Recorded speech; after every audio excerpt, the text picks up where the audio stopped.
Rain hits the pavement like tiny slaps, sharp and mean, and it jumps back up onto my ankles, barefoot. My toes curl against the cold, gritty sidewalk, trying to find warmth that isn't there. My suitcase sits half open like a mouth that can't finish a sentence. Darlene's hand rams a torn canvas tote into my chest. The strap bites my skin. This is all you earned in my family. Behind her, Evan's shoulders fold inward. He won't look at me, not even now. Sign it and go, he says, like he's asking for the salt. The bag is heavy, wrong heavy, and something hard bumps glass with a dull clink. My stomach turns. I stumble to my car, palms slick, and the words fall out of me like blood. What did you just give me? I pry it open. A keychain I know too well. And an envelope sealed tight, my name on it, his handwriting staring back like a threat. I sit in the driver's seat with the door still open, rain sliding in like it owns me. The heater coughs, the windshield wipers scrape back and forth, a metronome for my heartbeat.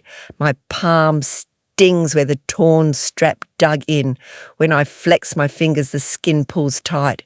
Angry, the bag rests in my lap like a living thing. Damp canvas, wet paper, that old sour smell, like a box that's been sealed too long. I'm Mara, 29, a mum, the kind that used to think marriage meant someone would stand between me and the world when it got sharp. Instead, my husband handed me to his mother like an item on a return counter. No house, no savings. My name isn't on anything that matters because Evan said it was simpler, because I believed him, because I wanted peace more than I wanted control. My phone buzzes against my thigh, then dies. 2% wasn't a warning. It was a countdown. The screen goes black, and for a second it feels like my whole life does too. I look at the envelope again. My name, Mara, in his handwriting, the neat, careful letters he used when he wanted to sound gentle. My throat tightens and heat climbs behind my eyes, fast and humiliating. Humiliation, then shock, cold and clean like the rain, and underneath it something harder forming, a line being drawn. Darlene didn't throw me trash. She threw me a message, a weight, a clue, proof, maybe, or a trap shaped like hope. My fingers slide under the flap.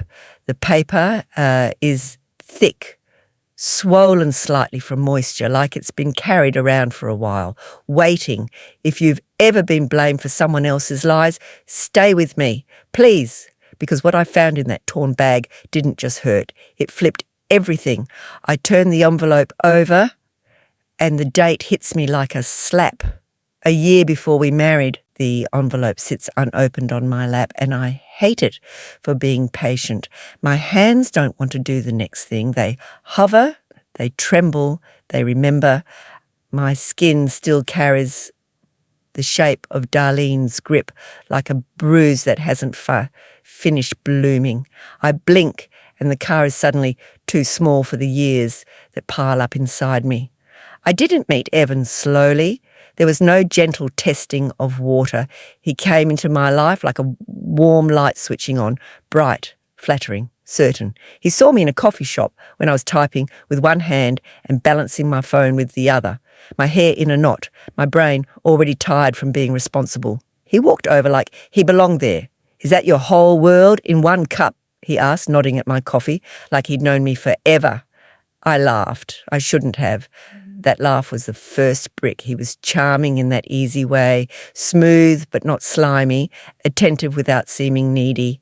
He remembered tiny details, my favourite tea, the name of my high school, the way I hated fluorescent lights.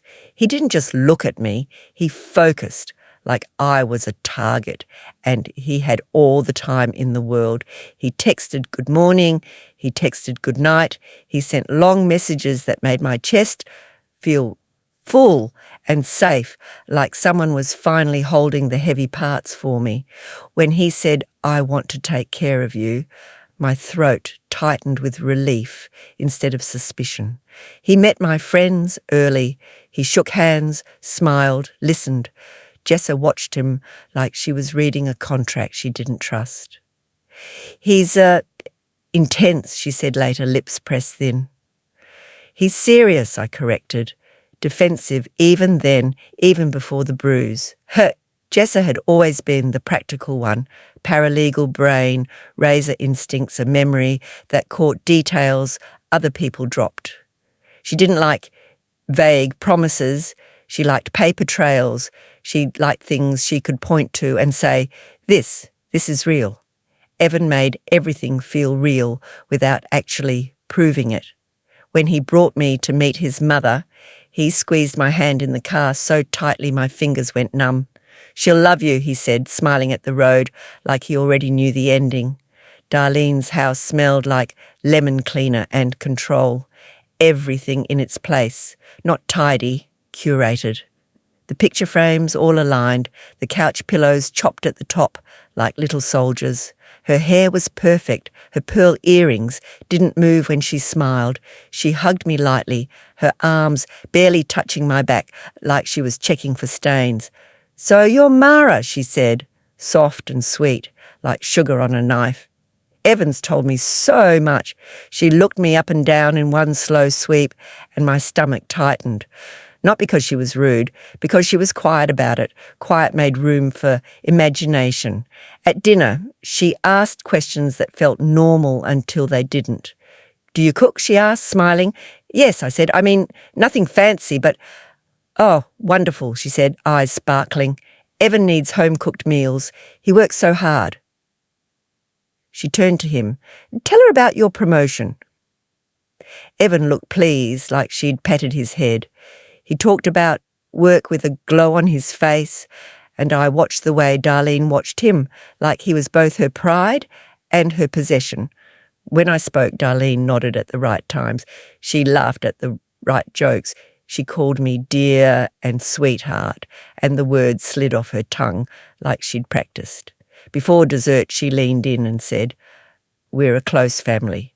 We protect our own. Her eyes held mine. Loyalty matters. I nodded because I didn't know what else to do. Afterward, in the car, Evan kissed my forehead. See, he said, she approves. Approves. That word should have scraped my spine. Instead, I felt chosen, like I'd passed some test I hadn't studied for. Things moved fast after that. He didn't ask me to marry him like a question. He asked like a plan. We're meant to be, he said one night, arms around me, his voice low and warm near my ear. Why wait? We could build something real safe. Safe. I wanted safe so badly it tasted like hunger. We married in a small ceremony. Darlene cried the right amount.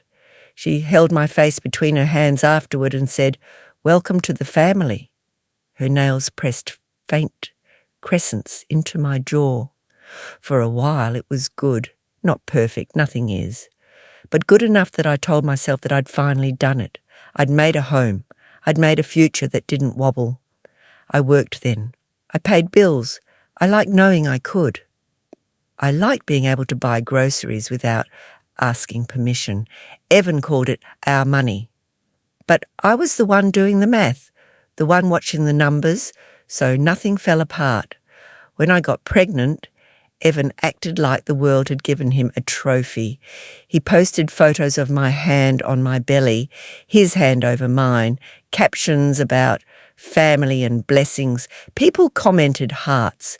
Darlene wrote long replies about prayer and love. In private, Evan became careful, not gentle, careful. He started talking about risk. You shouldn't work so hard, he said, rubbing my shoulders, voice sweet. Stress isn't good for the baby. I can handle it, I said. He smiled. Why should you? I've got you. It sounded loving. Then he said, maybe you should quit, just until after the baby. We'll be fine. I hesitated. I like working. His smile thinned. Don't you like the idea of being home with our child? Our. He never said mine, never said yours, always our. Darlene called the next day like she'd been waiting. A mother's place is with her baby, she said, voice warm as soup. You'll never get those first months back. It wasn't a suggestion, it was a judgment, disguised as good advice. I quit. I told myself it was temporary. I told myself it was a gift.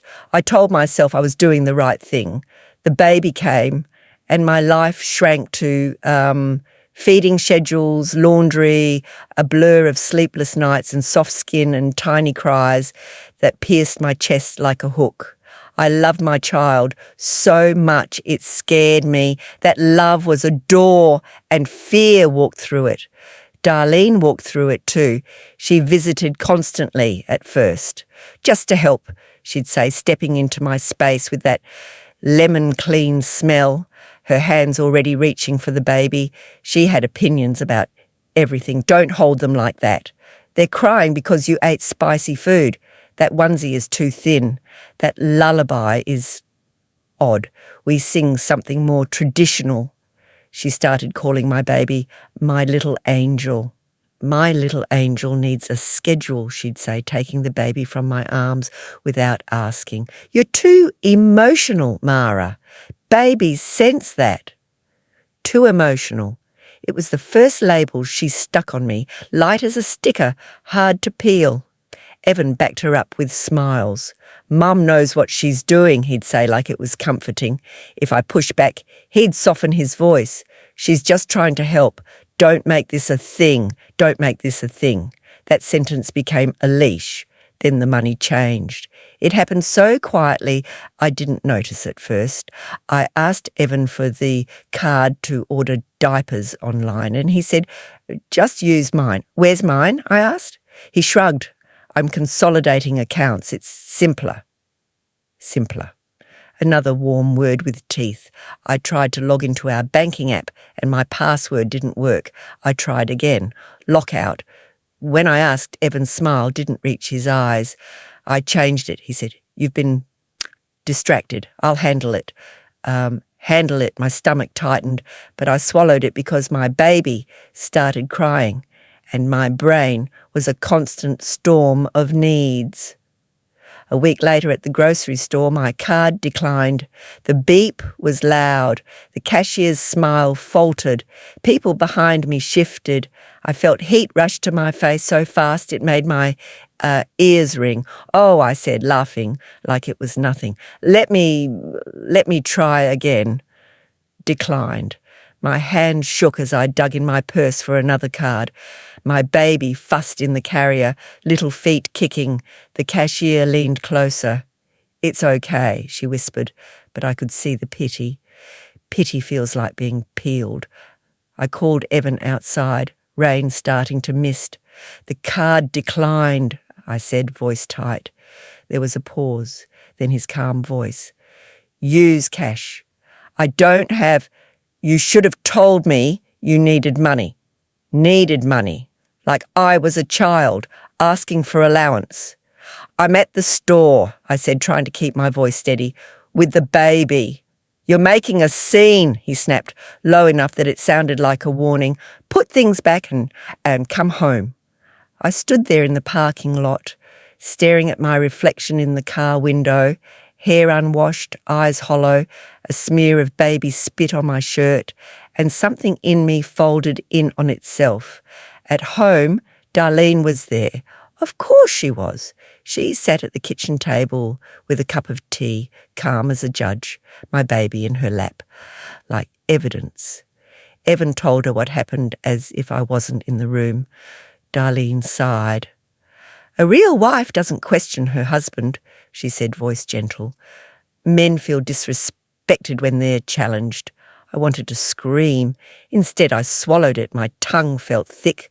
My throat burned. Evan watched me, eyes narrowed like he was measuring how obedient I could be. Dinner became a theatre. The table was always set perfectly, even when my hands were cracked from washing bottles. Darlene would come over and help by rearranging the forks I'd already placed, turning them a fraction, aligning them like she could align me. The silence during meals was heavy, broken only by small sounds, forks tapping plates, ice clinking in glasses, the hum of the refrigerator. Tick, tick, tick. Every time I tried to speak about the baby, about my day, about anything. Evan's hand would find my knee under the table. At first it felt affectionate, then it felt like a clamp. If I said something Darlene didn't like, his fingers tightened. Not enough to bruise, enough to instruct. I learned to speak less, to smile more, to disappear in plain sight. And still, it wasn't enough. Evan started calling me ungrateful. You have everything, he'd say, gesturing at the house. Darlene's house, really, even when we lived there temporarily. You stay home. You don't have to worry about bills. Most women would be grateful for being trapped. One afternoon, he came home and tossed a stack of papers on the counter like they were junk mail. What's that? I asked, wiping my hands on a towel. He didn't look at me. Divorce forms. The room tilted. My knees went weak, like the floor had softened. What? My voice came out small, too small. Evan leaned back against the counter and crossed his arms, calm, like he'd already rehearsed this. It's not working, he said. You're, unstable. You get upset over nothing. You're always tired, always emotional. My mouth went dry. I'm tired because I'm raising our child, I whispered. He shrugged. There you go, making it my fault. My pulse pounded in my throat. I could taste metal, like I'd bitten my own tongue. Why are you doing this? He slid the papers closer with 2 fingers, as if they might contaminate him. Just sign, he said. It'll be easy if you cooperate. Cooperate! My hands hovered over the pages. The print blurred. A tear tried to escape and I forced it back, jaw clenching so hard it hurt. You're not taking my child, I said, voice shaking. Evan's eyes flicked up, sharp. Don't make threats. I'm not threatening, I whispered. I'm begging. His expression didn't soften. See? This is what I mean. You're dramatic. Darlene appeared in the doorway like she'd been summoned. She must have been listening. She always was. Oh, Mara, she sighed, if you just did what's best, none of this would be so painful. What's best for who? My body felt like it was filling with smoke. I wanted to run, but where? My job was gone. My savings, gone. My name, on nothing. My support system, slowly cut off by 1,000 little comments about how Jessa doesn't really understand family, how your friends are jealous, how your mother puts bad ideas in your head. I started sleeping with one ear open, not because I was afraid of something dramatic, because I was afraid of the quiet things, paperwork, decisions, conversations made without me. And then came the night I heard it. It was late. The house was dark and still, the kind of stillness that makes every small sound feel loud. The baby finally asleep, my eyes gritty with exhaustion. I got up for water and heard Evan's voice through the cracked door of his office. Low, controlled, intimate. No, Mum, he said, almost laughing. She can't see the storage unit receipts. My fingers froze around the edge of the hallway wall. The wood felt cold. My stomach dropped so hard it felt like it tore something loose. Receipts. Storage unit. He continued, voice softer, impatient. I know. Just trust me, she's not that smart. She'll sign. She always signs. My breath stopped. My skin went hot, then cold. My heart thudded once, hard like a warning shot inside my chest. I backed away silently, each step careful, like the floor might scream. In my room, I sat on the edge of the bed and pressed my fist against my mouth to keep from making a sound, because somewhere in this house, in some storage unit I didn't know existed, there were receipts for a life they'd been building without me, and I had been living inside their plan like it was my own. The next morning, my body moves like it's carrying a secret too heavy for bone. I pour cereal for my child with hands that won't stop trembling. The spoon clinks against the bowl. Thin, bright sounds that make my nerves jump. I keep seeing Evan's face in the hallway light, half-shadowed, saying it so easily. She's not that smart. My throat tightens like I swallowed a knot. I press my tongue hard against the roof of my mouth until it aches like pain can staple me together. Darlene's car pulls up around noon. I hear it before I see it. Gravel crunching, the soft thud of a door closing, her footsteps on the porch, measured, confident, like she's arriving to collect something she owns. She comes in smelling like lemon and perfume. Her smile lands on me and doesn't touch. "How are we today?" she sings. And I know she doesn't mean me. She means the situation, the performance. "I'm fine," I say, because saying anything else feels dangerous. She leans over my child, coos, strokes soft hair with a finger that looks like it has never scrubbed a pan. "My little angel," she murmurs, and my skin prickles. "My little angel," like she's claiming with words what she can't claim on paper yet. "Family is coming over," she says casually, as if she's announcing a weather update. "Just a few people. We're worried about you, dear. It's good to have support." Support? My stomach twists. I picture faces, aunts with tight smiles, cousins who only know what they're told, people who will nod while my life gets edited in front of them. "I didn't agree to that," I say, voice thin. Darlene tilts her head, pity blooming on cue. "Oh, Mara, you've been so isolated. It isn't healthy. People are asking questions." Her gaze flicks to my kitchen, my counters, the tiny mess of motherhood. "We need to help you." Need. The word lands like a stamp. By 3 o'clock, the house fills with the sound of voices that don't belong to me. Shoes at the door, laughter too loud, the clatter of dishes. Darlene moves through it all like a hostess at a fundraiser, soft hands guiding people into seats, her smile never slipping. I sit on the couch with my child on my lap, feeling like a display, a specimen. My back is straight because my body won't let me slouch under this many eyes. Evan arrives late, dressed like he's going to a meeting. He kisses my child's forehead for show, then touches my shoulder with a hand that feels foreign. "I've been telling everyone you've had a hard time," he says loud enough for the nearest aunt to hear. "Post-baby stuff, you know." My chest tightens. I can't breathe properly. Post-baby stuff, a vague phrase with a sharp edge. An aunt, Darlene's sister, I think, leans forward with a concerned frown. "Are you taking care of yourself, honey?" I open my mouth, close it. My tongue sticks to my teeth because I can feel Darlene's eyes on me, steady as a spotlight. Darlene sighs and folds her hands. "We're worried about Mara's choices," she says, voice soft and sorrowful. "She's been unpredictable." Unpredictable. I stare at her and my palms go sweaty. My brain scrambles through memories like a person running through dark hallways. What choice? What did I do? When? How did they decide this about me?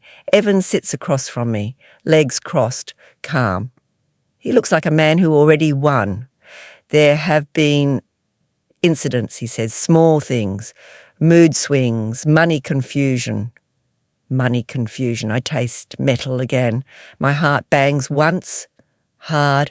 I want to shout, "You took the money, you changed the passwords, you made my card decline." But the room is thick with their versions of me, and my truth feels like a small animal trapped in my ribs.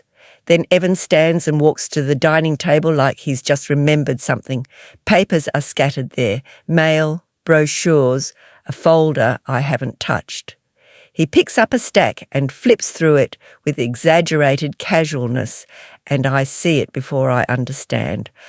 My medical paperwork, not the simple kind, the private kind, the kind that lists appointments, notes, questions I asked in fear at 3 a.m. because I was exhausted and overwhelmed and trying to be okay for my child. The pages are face up. my name printed in bold. My pulse roars in my ears. Heat crawls up my neck. My vision narrows around those sheets like the world is tunnelling toward humiliation. "Oh," Evan says too loudly, as if surprised. "This is what I meant. See?" He holds up a page like evidence. Mara's been struggling. My mouth goes dry so fast it hurts. Darlene presses a hand to her chest. "Oh, sweetheart," she whispers, and the room makes little sympathetic noises. "Tisk, oh no, poor thing," like they're watching a tragedy on TV. I can't move. I can't swallow. My body locks up the way it does when you're about to be hit and you don't know where. "That's private," I manage, voice cracking. Evan's eyes flick to mine, and in them I see something cold. "We're family," he says. "There are no secrets." "No secrets." My stomach lurches. Bile creeps up my throat. I stand too fast and the room tilts. My child whimpers, startled. I grip the back of the chair to keep from swaying. "Don't," Darlene says softly, not a plea, a command dressed as concern. "You're getting worked up." Worked up. I want to scream until the windows shake, but I force my breath to move in and out in small, tight pulls. My nails dig into my palm so hard I feel the sting. Everyone watches. Every face is a mirror, reflecting back the version of me they've been handed. After they leave, the house smells like perfume and judgment. The quiet feels louder than the crowd. Darlene rinses cups in the sink like she's washing her hands of me. Evan scrolls on his phone like nothing happened. My phone buzzes. A message from an unknown number. Walk away quietly. My stomach drops. Another buzz. Another unknown number. Don't make this ugly. Think of the child. The phrasing hits me like a fingerprint. Think of the child. The same cadence Darlene uses when she wants to sound moral. My fingers go numb as I stare at the screen. My thumb hovers, useless. Evan looks up. "Who's texting you?" "Nobody," I lie automatically because my body has learned lying is safer than truth. He smiles, not warm, controlled. Good. That night I lie in bed listening to Evan's breathing. Even it feels staged. My mind won't stop. It loops and loops, digging at that late-night sentence like a loose tooth. Storage unit receipts. Receipts for what? I watch the ceiling until my eyes burn. My child's soft breathing from the crib anchors me, keeps me from floating apart. A week later, Evan tells me we're going to Darlene's house to finalise things. His tone is light, casual. My skin goes cold anyway. "I want to do it here," I say. He laughs like I've said something cute. "Why? Mum's house is quiet, neutral, and she's got a printer. It's just easier." Easier. Darlene's house isn't neutral. It's a courtroom with nicer curtains. I try to ask about money again. I try to keep my voice even, my hands still.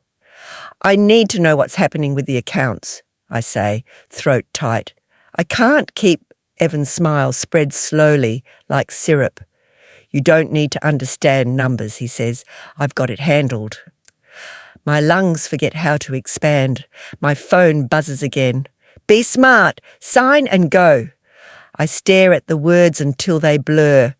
My tongue tastes sour. The breaking day comes fast, like a wave you see too late. Darlene's house is warm when we arrive. The air thick with the smell of baked goods. Another performance. Her living room is immaculate. The couch pillows are sharp-edged. The family photos stare at me from the walls like jurors. "Sit," Darlene says gently, pointing. Evan's relatives are there again. Not all, but enough. A family meeting, she calls it, like they're staging an intervention for my character. My mouth goes dry. My heartbeat feels too big for my chest. Evan slides a folder onto the coffee table, divorce papers neat, prepared. The top page already has sticky tabs like a textbook. "Let's keep this calm," he says, voice soft, eyes hard. Darlene folds her hands, pearls catching the light. We want what's best, she murmurs. My child is with a sitter today, Darlene insisted. So, you can focus, she said. My stomach had twisted at the thought, but Evan's hand on my shoulder squeezed and I let it happen. Now the emptiness of my arms feels like a missing limb. Evan clears his throat. Mara, he says like he's announcing a verdict. We know you've been unfaithful. The room blurs for a second. What? My voice breaks. It's not loud, it's stunned. It's a gasp that escaped. He taps his phone screen, then turns it toward the room. Messages, he says. Screenshots. I lean forward and my blood turns to ice. The screenshots show my name above messages I never sent. Flirtatious lines in a tone that isn't mine. A contact photo that looks like a stock image. Timestamps that don't match my memory, my days, my nights spent rocking a baby in a dark room. My ears ring. That's not, I swallow hard. That's not real. Darlene makes a small, pained sound. Oh, sweetheart, she says, eyes shiny. Confess and it'll be easier for the child. Easier for the child. My vision snaps to her face. Her pity is perfect, too perfect. Something inside me straightens. Not bravado, not courage. Something colder, a refusal. No, I say, and my voice surprises me. It comes out steadier than I feel. I didn't do that. And if you're going to accuse me, show evidence, real evidence. For half a second, just half, Evan's eyes flicker. Panic. It's tiny, but I see it. A crack in the mask. My heart pounds. My mouth goes dry again. Evan leans forward, his smile gone. His voice drops low, meant only for me, but I can hear the threat vibrating in it. Do you want to be the mother who lost everything in court? He hisses. Lost everything. My stomach clenches so hard it hurts. The room smells suddenly like heat and polish and control. I can feel sweat cooling on my back. My fingers curl into fists, nails biting skin. I picture my child's face. The way small hands reach for me in the night, the way my baby's cheek fits against my collarbone like it belongs there. I lift my chin, my voice shakes, but it doesn't break. I want the truth, I say, and I want it in writing. Darlene's expression tightens, just for a beat. Her sweetness slips like a curtain pulled back accidentally. Evan's jaw works. He looks around the room, recalculating. He didn't expect me to ask for proof. He expected tears, apologies, a collapse. Darlene stands abruptly, and the room stiffens with her. Then you leave, she says, the softness gone now. If you won't cooperate, you don't stay under my roof. I blink. This isn't your. It is, she cuts in, and her voice is sharp enough to slice. And you're done here. Everything moves too fast after that, like a dream where your feet won't catch up. Darlene marches to the doorway.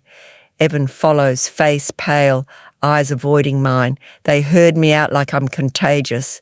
Outside, rain has started again, harder. The sky is a low, bruised grey.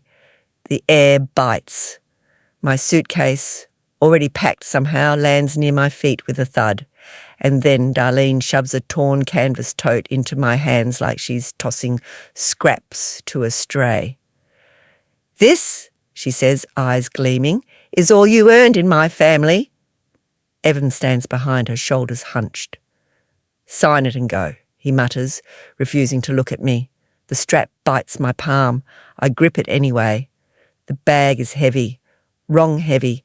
Something hard knocks glass with a dull clink. My breath catches. I stumble to my car, hands shaking so badly the keys jingle like teeth. The rain runs down my face, mixing with something hot that could be tears, could be rage. I throw myself into the driver's seat and slam the door, and the sound is so loud it makes me flinch. The bag sits in my lap, damp and sagging. My fingers brush the inside seam without thinking, without planning, and I freeze. The stitching is different there, neater, newer, like someone repaired it, or hid something. My heart lurches. I run my fingertip along the thread. The fabric puckers in a way that doesn't match the rest. My breath shortens. My hands stop shaking just for a second, as if my body recognizes a clue and locks onto it, a hidden pocket, a secret.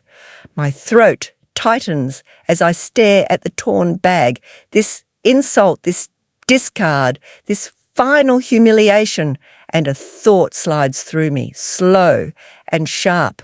This isn't trash. This is a message, and I'm about to find out what they never wanted in my hands. The parking lot is almost empty, the kind that makes your footsteps sound guilty even when you're alone. I pull in under a tired streetlight that buzzes like an insect trapped in glass. The light flickers, bright, dim, bright again. Each pulse makes my hands look like someone else's hands on the steering wheel, pale, wet, shaking. I turn the engine off. Silence drops heavy, not peaceful, heavy. The rain ticks against the roof in uneven bursts, and the sound crawls under my skin. My breath fogs the window. My throat still burns from swallowing words I wasn't allowed to say. The torn bag sits on the passenger seat, slumped like it's exhausted too. I reach for it. The canvas is damp and gritty. When my fingers press into it, something hard shifts inside, a dull clack against glass again. My stomach tightens so hard it feels like it folds in half. I bring it into my lap. The seam I felt before. My fingertip finds it like it has a magnet in it. The stitching is newer, darker thread, too neat to belong on a bag that looks like it's been dragged across concrete. My palm smells like old dust and pennies, metal and age, like I've been touching the underside of a drawer nobody cleans. I rub my thumb against the seam and feel the ridge of thread. My heart pounds once, twice. I hook a nail under the edge. For a second, I hesitate, because some part of me still expects punishment for curiosity, like Evan will appear in the back seat and squeeze my knee, warning me in silence. Like Darlene's voice will float through the air, telling me what a real wife does and doesn't do, but there is no one here, just me. Rain, a buzzing street light, and the bag they threw at me like I was trash. I pull. The thread resists, then gives with a sudden ripping sound, sharp, ugly, final. My stomach drops so hard I feel it behind my ribs. The canvas opens like a mouth. My fingers slip inside, and the hidden pocket is warmer than the night air, holding onto its secrets like a fist. I feel edges, hard shapes, one smooth and cold, another small and rectangular. I draw them out slowly like I'm afraid they'll bite. A key, not a house key, a storage unit key, the kind with a plain metal head and a cheap tag looped through it. It's cold against my skin, and the cold shoots straight up my arm, a tiny USB drive, black, light, innocent looking, the kind you lose at the bottom of a purse, and the envelope still there, still sealed, still staring at me with my own name in Evan's careful handwriting. My mouth goes dry again. I swallow, and it feels like swallowing sand. I stare at the items in my lap like they're organs removed from a body I didn't know I was living inside. Proof, trap, lifeline. I can't tell yet. The streetlight buzzes louder. Or maybe my ears are just doing that thing, amplifying everything because my brain is braced for impact. My fingers close around the envelope. The paper is thick, slightly warped from damp. The flap is pressed tight. Evan's handwriting is crisp, controlled. It makes my skin crawl because I can see him writing it, tongue pressed behind his teeth, hand steady, choosing each letter like he was building a cage. And the date on the back, a year before we married. I let out a sound that isn't quite a laugh and isn't quite a sob. It scrapes out of me. My hands shake as I break the seal. The flap tears and the sound is small, but it feels like ripping open a wall. Inside is a folded letter on cream paper. Evan's handwriting again. Neat, familiar, a voice I used to trust. My eyes scan the first line and the world narrows until there is only ink and my heartbeat. He wrote it like a confession to someone who wasn't me. Like he needed to put it somewhere safe, somewhere he could control, before the lie got too big to hold in his mouth. I read the words and bile rises in my throat. So fast my eyes water. He knew about my father's property. My father, gone. A name that still aches in my chest like an old bruise you press by accident. The little piece of land my dad left behind, the one I barely talked about because it felt sacred, private, because grief makes you protective. Evan knew. He wrote about it like it was a prize, a future inheritance tied to that property. A timeline, a plan, his plan. Like my father's memory was a stepping stone, like my grief was just a door he could walk through if he smiled the right way. My fingers crumple the edge of the paper without meaning to, and I force myself to smooth it back out, because the part of me that's waking up understands something simple. Paper matters. Ink matters. Proof matters. I keep reading, and my skin turns cold. There's another set of pages, printed emails, not Evan's handwriting, but the clean, sterile font of messages that were never meant to be seen by me. The subject lines, the dates, the casual cruelty of next steps. Evan and Darlene talking about timing the divorce, timing like it's a haircut, like it's a renovation, like it's not the demolition of my life. They mention refinancing. I can feel my pulse in my gums. Refinancing, storage unit receipts, money moved, passwords changed, my card declining in the grocery store. It isn't random. It never was. It's a machine, and I've been standing in the gears. A sound comes out of my throat, thin and broken, and I clamp my teeth together to stop it. My chest hurts like it's filled with nails. There's one more thing in the envelope, a smaller paper folded twice. The edges frayed, handwritten, but not in Evan's script. The letters are slanted, rushed, angry. The ink is darker in some spots, like whoever wrote it pressed too hard. My fingers tremble as I unfold it. Darlene's sister, the same aunt who leaned in with concern earlier, the one whose eyes didn't quite match her pity. The note is short, blunt. It doesn't waste words like Darlene does. It says, without softness, that Darlene has done this before.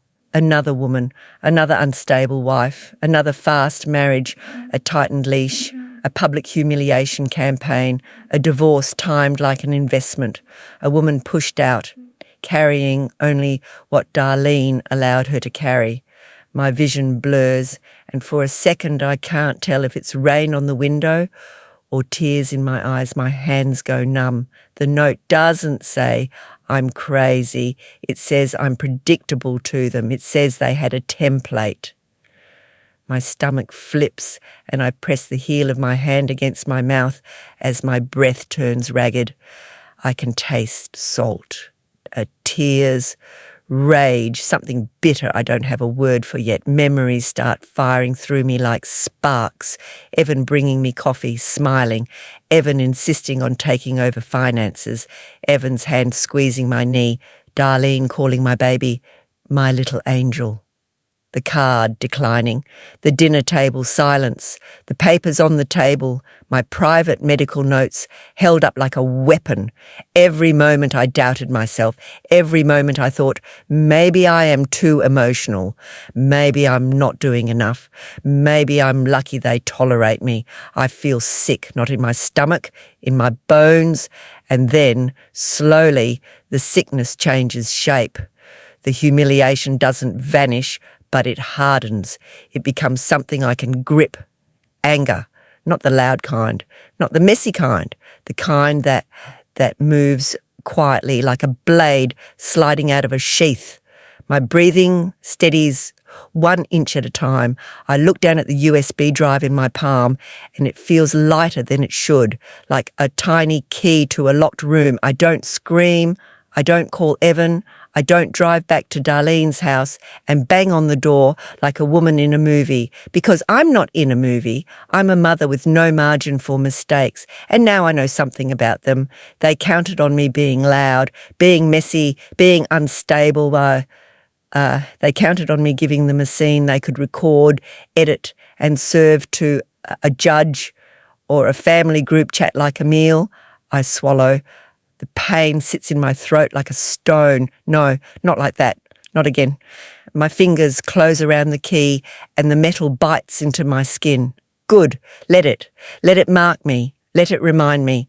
I fumble my phone out of my bag, out of instinct, forgetting it died. Black screen. Useless. A laugh tries to rise, sharp, hysterical, and I crush it down with a shaky breath. Think. Mara, my gaze darts around the lot.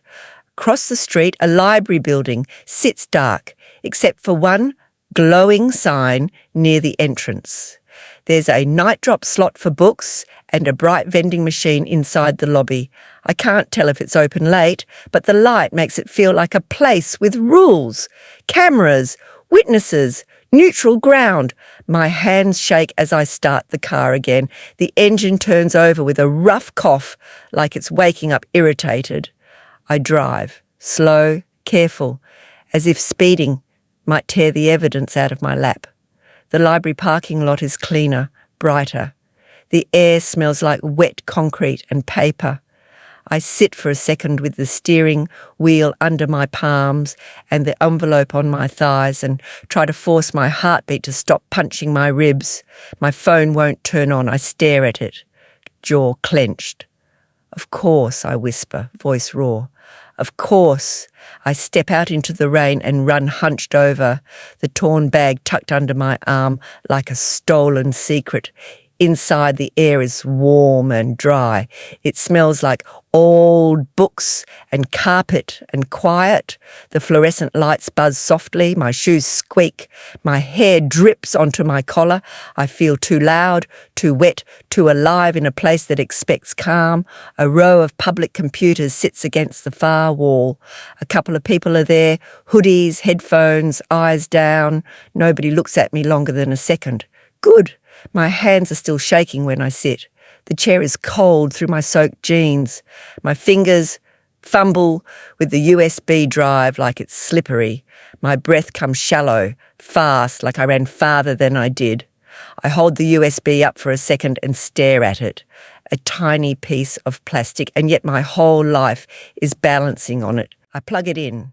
The computer whirs and the screen flickers like it's waking up from sleep. My reflection stares back at me. Wide eyes, wet hair stuck to my cheeks, mouth slightly open like I'm still stunned. A folder appears just like that. No password prompt, no encryption, no caution. A folder labelled in bold, capital letters. Mara, exit plan. My lungs stop. For a heartbeat I can't move. I can't blink. My fingers hover over the mouse, frozen. Exit plan. For me. Made by them, or made for me. The streetlight buzzes in my memory, the torn bag in my lap, the hidden pocket, a message. I swallow and my throat hurts and I lean closer to the screen like the light might burn the truth into my eyes. My whisper barely makes sound. Oh my God. My finger hovers over the mouse. Mara, exit plan. The letters sit there like they've been waiting for me to grow teeth. The library air feels too clean, too still. My wet sleeves cling to my forearms, cold and heavy, and my pulse keeps trying to outrun my ribs. I click once. A list of files drops down. Dates, folders, names that punch straight through my chest. Assets, messages, timeline. Storage, receipts. My throat tightens so hard it hurts to swallow. My eyes sting, and for a second I think I'm going to fall apart right here in a plastic chair under fluorescent lights, like a woman who finally ran out of pretending. Then I see it, a folder labelled audio, practice. My hands go numb again. I click. A simple audio file appears. No drama, no warning, just a little triangle play button like this is any normal thing, like this is music. My finger trembles as it presses play. A man's voice fills my ears, Evan's voice, clear enough that my skin prickles.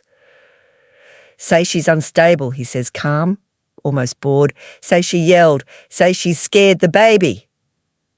I stop breathing. My chest locks up. My mouth opens, but no air moves. I grip the edge of the desk so hard my nails bend. He keeps going, like he's reading a recipe. Don't say you changed the password. Just say she forgot it. Say she loses things. My stomach turns. Bile rises. Hot, bitter. And I swallow it down. Hard enough, it burns. Another clip. His voice again, closer to the mic, like he's smiling. If she cries, let her. Crying makes her look guilty. I rip the earbuds out. The sudden silence is violent. My ears ring. My heart hammers. My hands are shaking so badly, I almost knock the USB drive out of the port. I stare at the screen, vision swimming, and I realise something with a clarity so sharp, it feels like glass in my mouth. They practiced my destruction. They rehearsed it like a performance. My eyes flick to the time in the corner of the computer. Late, too late, but the building is still open and there are still people around, and my body clings to that. Witnesses, cameras, light. I force myself to breathe in through my nose, out through my mouth, slow, controlled, because crying is what they want. A scene is what they want. I wipe my cheeks with the back of my hand and taste salt anyway. I don't know when tears started. I just know they won't get to watch them. I scroll screenshots. My finger clicks one and a thread pops up. Messages between Darlene and someone saved as Cousin Ria. The words are syrupy and vicious at the same time. Post it like you're worried, Darlene writes. Say you saw Mara acting strange. Make it sound gentle. My stomach clenches. Another message. Use the mums group. Those women talk. It spreads faster. My hands go cold. My scalp tightens like my hair is pulling at the roots. So that's why the stairs felt sharper at the park. Why someone I barely knew asked, "Are you okay? Like, really okay?" with that careful smile. Why I started second-guessing my own face. I scroll again. Receipts. Photos of receipts. Storage unit payments. Dates. A scanned contract. The key in my pocket suddenly feels heavier, like it's turning into a stone. A list of items. Boxes. Documents. Jewellery. Safekeep. Deed copies. Reefy packet. My throat makes a sound, tiny, broken, and I clamp it down. This isn't just divorce. This is theft with perfume on it. My hands hover over the keyboard and I realise I can't do this alone. Not cleanly, not safely. My dead phone sits in my bag like a brick. I dig for my charger with shaking fingers, plug it into the wall by my feet and wait like my life depends on a little lightning inside a wire. Come on, come on. The screen stays black. My breathing turns sharp. Panic claws at the inside of my ribs. Then finally, the phone vibrates faintly. The logo appears, dim, alive. I don't even wait for it to fully boot. I call Jessa. It rings once, twice, 3 times. Hello? Her voice is thick with sleep, but it sharpens instantly when she hears mine. Mara, the sound of her saying my name, my real name, not dear or sweetheart or unstable, almost breaks me. I found something, I whisper, because my throat won't let me be loud. A bag, a hidden pocket, a USB. What? She's awake now, fully. I can hear her sitting up, sheets rustling. Where are you? Library, I say. I couldn't go anywhere else. Okay, she says fast and steady. Listen to me. Don't go home. Don't confront them. Don't text them. We document. The word lands like a hand on my shoulder. My eyes blur and I blink hard. It's bad, I say. It's them planning, practicing. Jessa inhales sharply. Copy everything. Twice. Leave the original exactly as is. Do you have somewhere safe to sleep tonight? My throat tightens. Safe. The word tastes unfamiliar. No, I admit. Not really. Then we make one, she says, and there's steel under her calm. You'll come to my place tonight. In the morning, we find you a short-term rental. Something clean, quiet, a stable routine matters. For you, for the child. My chest aches at the word child. My arms feel empty again. I need my baby, I whisper, voice cracking. I know, she says softer. We do this right, and you get your baby without giving them ammunition. Ammunition? My stomach turns at how cold and real that is. Here's what matters, she continues, brisk again, organising my panic into boxes. Financial trails, threats, coercion, patterns. And you staying calm, you hear me? Calm as your weapon. I swallow. My tongue tastes like copper. Okay, I say, though my whole body is shaking. Okay. She pauses. Do you have the envelope? Keep it. Don't hand it to anyone. We'll make copies, but we protect the original. My fingers brush the envelope in my bag. The paper feels like a heartbeat. I have it, I whisper. Good, she says. Now, copy those files. Use a second drive if you can. Email me screenshots of folder names only, not the files yet. Keep a record of where you were and when. And Mara, if Evan calls, don't answer. If he shows up, you don't talk. You say one thing, please leave. Put it in writing. Nothing else. The phrase repeats in my head like a prayer. Please leave. Put it in writing. I can already feel how much Evan will hate it. I hang up and my hands move like they belong to someone else, someone calmer than me. I buy a cheap USB drive from the little vending kiosk by the front desk that sells headphones and flash drives at inflated prices. I don't care.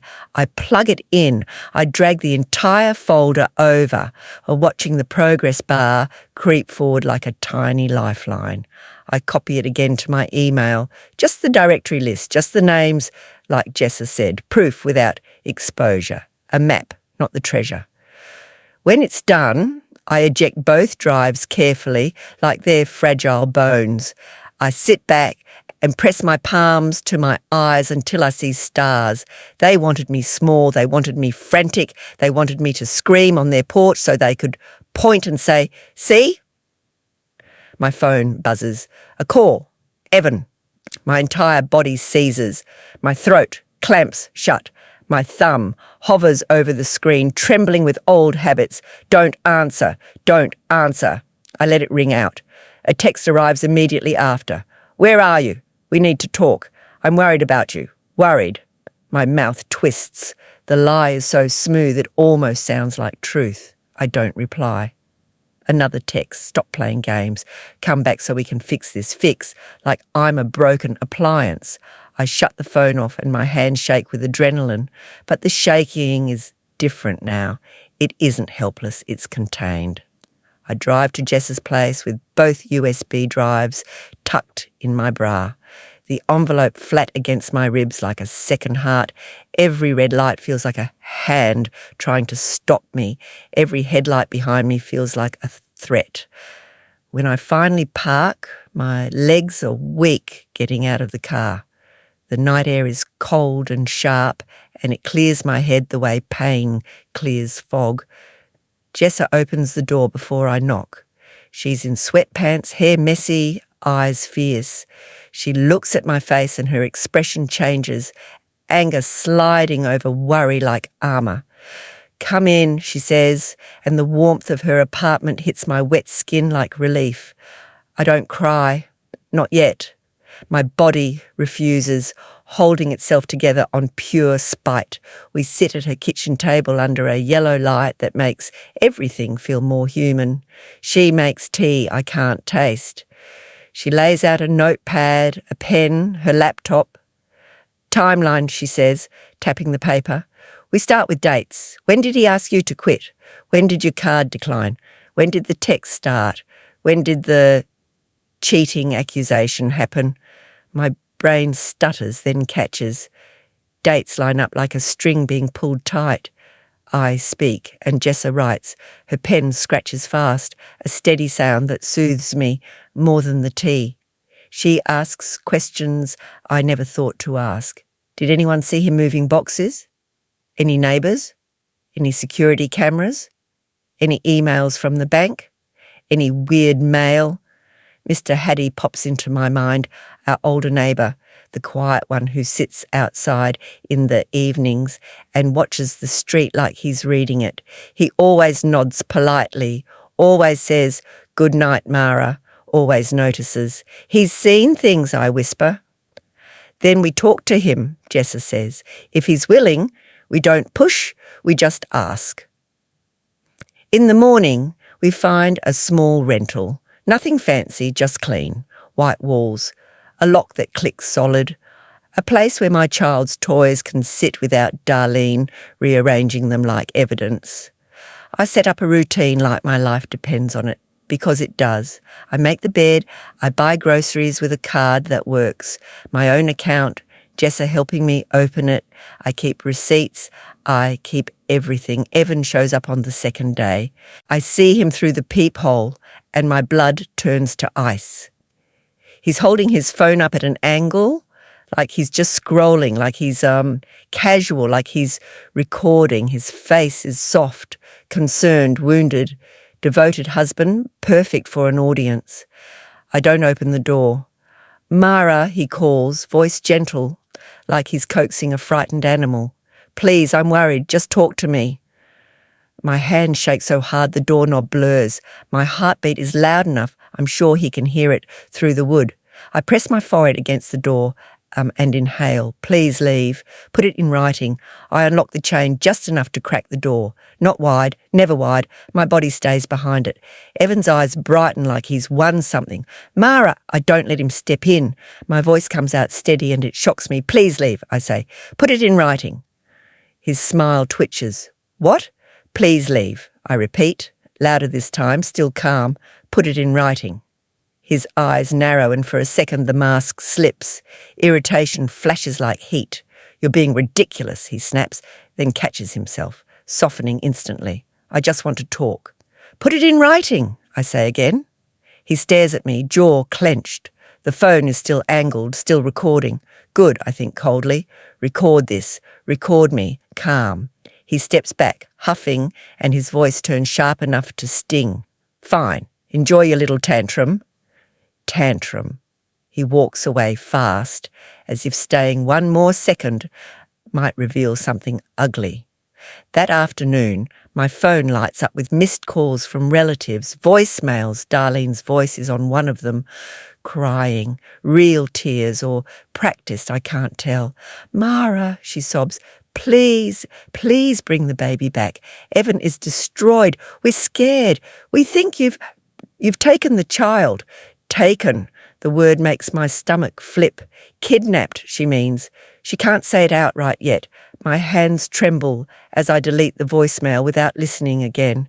Jessa finds more. She digs, careful and relentless, and she calls me with her voice tight. There's another woman, she says, another ex-daughter-in-law, similar timeline, sudden cheating accusations, same unstable narrative, same push to sign at Darlene's house. My skin goes cold, a pattern, a machine. Mr. Haddy agrees to talk quietly, like he's stepping around a sleeping baby. I saw him, he says, voice low. Late night, boxes into a truck. Didn't look like normal moving, looked like hiding.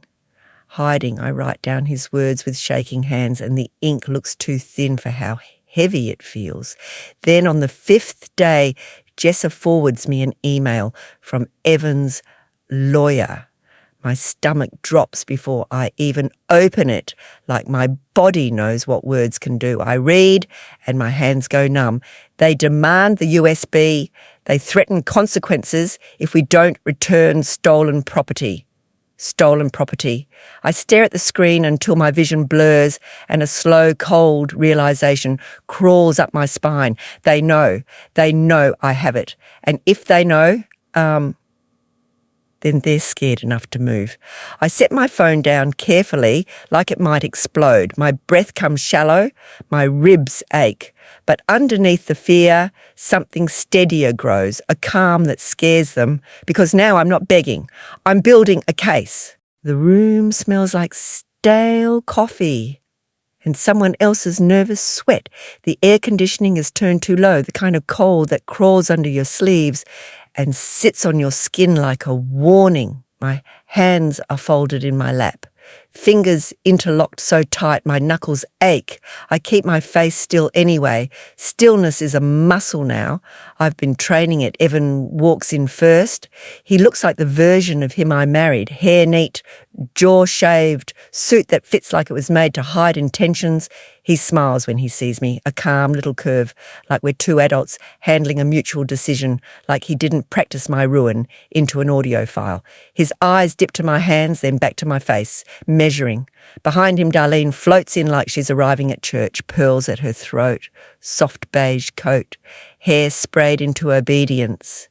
Her mouth is painted a gentle pink that makes her look harmless if you don't know what she's capable of. She catches my gaze and her smile widens, slow and confident. As she passes behind my chair, she leans close enough that her perfume fills my nose, powdery, sweet, suffocating, and she whispers, barely moving her lips, "You'll crawl back." My stomach tightens. A spark of heat shoots up my spine. I don't look at her. I keep my gaze forward like she's a draught of cold air, nothing more. Jessa sits beside me, shoulder to shoulder, a quiet wall. Her folder is thick, tabs, copies, notes. The weight of it calms me. Across from us, a mediator type, neutral face, neutral voice, gestures for everyone to sit. The chair legs scrape the floor like teeth. Evan sits, crossing his ankle over his knee, like he's comfortable, like he's in control. Darlene folds her hands on the table and nods to the mediator, humble as a saint. If you didn't know better, you'd think she was here to pray for peace. My throat is tight. My tongue tastes faintly like copper. I keep breathing, in through my nose, out through my mouth. Jess's hand brushes my knee once, light, grounding, the opposite of Evan's squeeze. No control in it, just presence. The mediator starts talking, process, civility, options. The words slide over me, muffled by my heartbeat. All I can hear is the rain from that night, the rip of stitching, the buzz of a streetlight, and Evan's voice in my ear. Say she's unstable, Evan speaks when it's his turn. His tone is gentle, reasonable, almost sad. I just want what's best for the child, he says, and my stomach flips at how easily he uses that phrase. Mara has been unpredictable, emotional. It's been hard to communicate, Darlene nods, eyes glossy. We've tried to support her, she adds softly. We're worried, truly. Worried. It makes my molars ache. The mediator looks at me. Mara? My mouth opens. For a second, everything in me wants to spill, every insult, every squeeze, every humiliation. My body wants to purge the years through my throat, but I don't. I swallow, and I speak carefully, slow and clear, like each word is being placed on a scale. I want a safe, stable arrangement for my child, I say. My voice is steadier than my hands, and I want the truth reflected in whatever is decided here. Evan's smile twitches, tiny, almost invisible. Jessa slides our folder forward. Before we discuss terms, Jessa says, calm as a blade, we need the record to reflect a timeline and supporting documentation. The mediator's eyebrows lift slightly. Evan leans back, amused. A timeline, he repeats like it's cute. Jessa doesn't blink. She opens the folder. This begins with financial control, she says, and her finger taps a date. Password changes, account consolidation, and restricted access. Then there's a documented card decline incident and subsequent messages implying pressure to comply. Evan's face stays smooth, but I see his jaw tighten. Darlene's eyes narrow a fraction, then soften again. She smiles, patient, like she's watching a child struggle with a puzzle.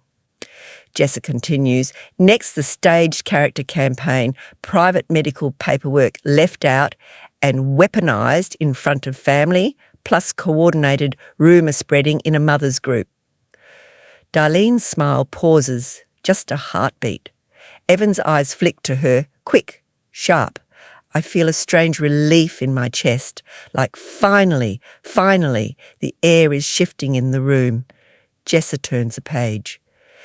And then we have the cheating allegation based on screenshots that do not align with device data and contain inconsistencies. Evan interrupts, still polite. This is getting dramatic. Jess's eyes lift. The drama was rehearsed. The word lands. Rehearsed. Evan's posture changes so subtly it's almost nothing. His shoulders pull in, his hand grips his knee, his confidence cracks at the edges like ice under weight. I can hear my own breathing slow. The mediator looks up sharply. Rehearsed? Jessa slides a printed transcript forward. No audio played here, no theatrics, just words on paper, dates, file names. Audio files, she says evenly, of Evan practicing what to say about Mara. Specifically, say she's unstable, say she yelled, say she scared the baby. Evan's face drains, not all at once, like colour being pulled out by a slow hand. His eyes snap to me for the first time since he walked in. And in them, behind the mask, I see it. Fear, small, pure. I don't smile. I just hold his gaze and let him feel what he tried to bury. Darlene's voice cuts in, soft but tight. That's taken out of context. Jessa turns the next page like she expected that exact sentence. Context includes the exit plan folder, she says, and my stomach tightens at hearing it aloud in this cold room. And it includes receipts and a storage unit key tied to move documents and valuables during refinancing. Darlene's nostrils flare. Her pearls rise and fall with a sharper breath. A key? The mediator asks. Jessa places a copy of the storage unit contract on the table. Not the key itself. Copies, always copies. Paper over theatrics. Evan's mouth opens slightly, then closes. His tongue darts over his lip, like he's trying to wet a sudden dryness. Darlene leans forward, smile returning with force. We don't know what that is, she says too quickly. Mara has been confused. She's been... Careful, I say, and my own voice shocks me with how low and steady it is. All eyes turn to me. My hands are still in my lap. My palms are sweaty, but I keep them hidden. My spine is straight. I'm not confused, I say. I was controlled. Evan's eyes flash. A warning, an old reflex, but it doesn't land. I continue, slow. I was humiliated. I was pushed to sign under pressure, and when I didn't comply, I was thrown out. Darlene's mouth tightens. Her saint mask strains like fabric pulled too hard. The mediator's tone shifts. Sharper now, less gentle. Evan, Darlene, can you explain the financial transfers and the storage arrangement? Evan clears his throat. We were just organising for the refinance. It's normal. Normal, I repeat in my head, and my stomach twists. Jessa sets down another sheet. Bank logs, dates, transfers. The paper is flat, unemotional. It doesn't care about charm. Evan's confidence splinters further. He tries to smile, but it looks like pain. Darlene's hand grips the edge of her purse. Her knuckles pale. The mediator's eyes move line by line.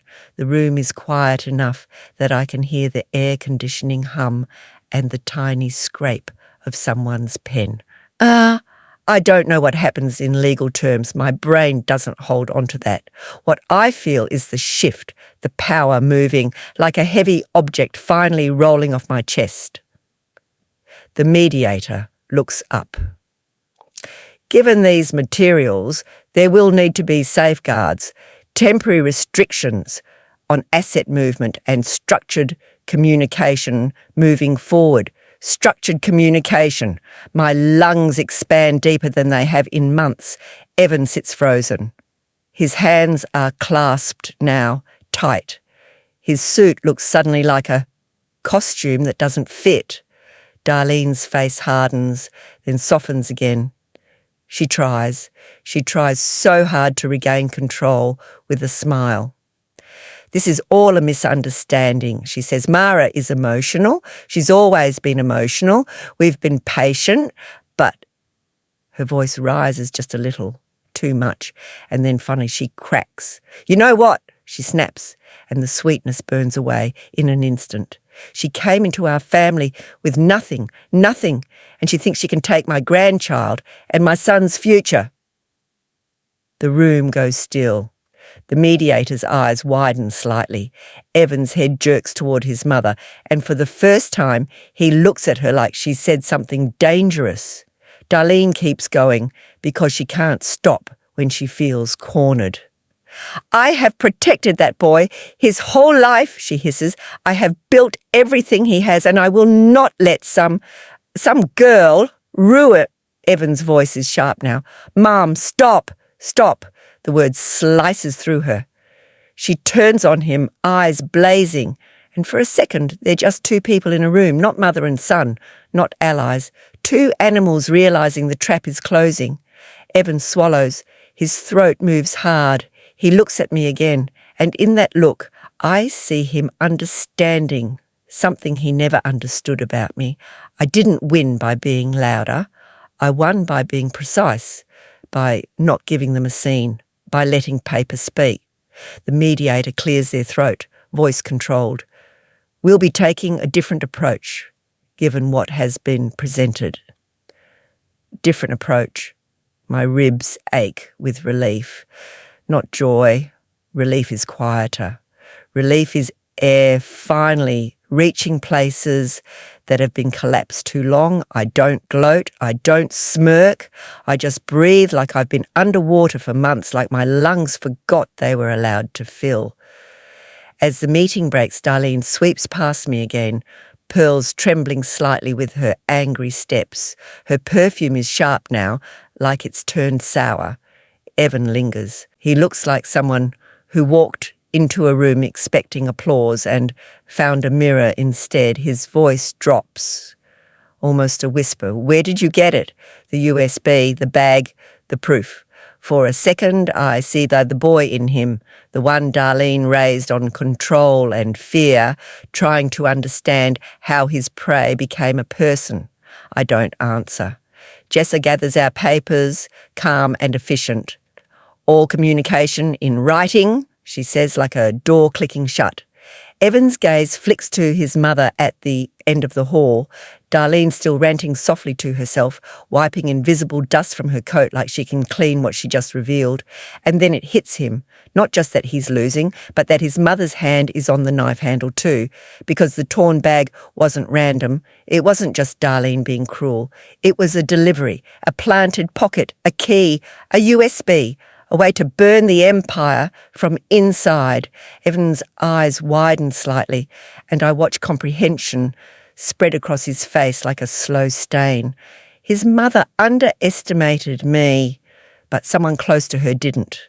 I walk out of that cold room and into the hallway light, my legs shaky but steady enough to carry me, and in my chest, beneath the fear, beneath the ache, there is one clean, quiet thought that settles like a stone. They tried to make me small. They made me careful instead. The sunlight outside is too bright. It hits my eyes like a punishment, like I don't deserve something clean after all that cold air and paper cuts and polite voices trying to carve me into a villain. I blink hard. The world stays bright anyway. My hands are steady on the steering wheel, not because I'm not scared, because I'm done shaking for them. My phone buzzes, and when I answer, my child's laugh spills through the speaker, high and bubbling like a little bell. It lands right in the centre of my chest and loosens something that's been clenched for months. My throat tightens. My eyes burn. I let it happen this time, quietly, with my face turned toward the window. I used to think betrayal was a punch, a sudden hit, but it's worse when it comes with a smile, when it comes wrapped in concern, in what's best, in soft words that are really just ropes. And healing, real healing, doesn't start when they finally admit it. It starts when I stop begging for fairness from people who profit from my silence, and I start building proof. Piece by piece, breath by breath, receipt by receipt. A week later, I wash the torn bag in my sink until the water runs clear. I stitch the seam closed with thick thread, my fingers clumsy at first, then steadier. Like my body remembers it's allowed to fix things. I take it to a women's support centre and set it down gently, like it's not an insult anymore, like it's a message that changed hands. I don't keep much, just the keychain. It's small, worn, familiar. It sits in my palm and reminds me that locked doors aren't forever. Sometimes the truth is the key. Sometimes I am. Have you ever been blamed for something you didn't do? If you have, tell me, leave it in the comments. And if you want more revenge and truth stories where the lies don't win, make sure you're here with me next time, because next time there's a gift at a baby shower, and it isn't a gift at all.